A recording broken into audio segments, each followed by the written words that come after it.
In my research, one of the things that's most damaging actually to survivors is the church response.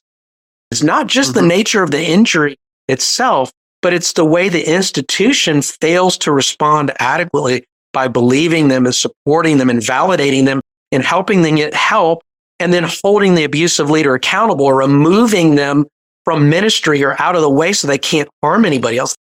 We just tend to continue to elevate the abusive person and shove the victim right out the door, where you have a central charismatic leader whose authority is almost unquestioned. What ends up happening is there's a high level of dependence on everyone upon what they say, what they do, what they say is okay, what they say is not okay. And it's a diminishing of power among everyone else around their sense of personal agency, their ability to think critically, ask questions, dissent, push back. None of that is tolerated. So in a system like that, if that leader crosses the line and wants to be sexual and says it's God's will, no one's going to question. The system is set up to sort of make perfect victims.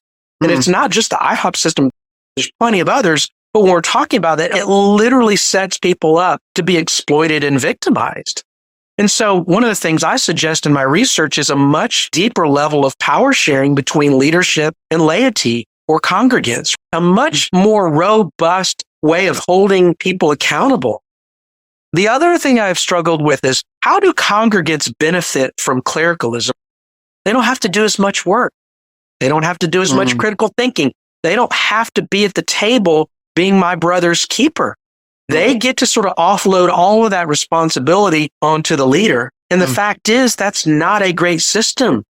We need a much better system where people are empowered in congregations to really all be concerned about abuse, all be concerned about exploitation. If everyone's really not at the table talking about that, and one leader's trying to tell you what a healthy thing is, you're probably not. It's probably going way off into the ditch, which is what we've actually seen had been happening at IHOP for years. There were people being injured and torn up and ground up under the machinery of this institution. In a sense, people waylaid and victimized for years, and it's just finally came to light.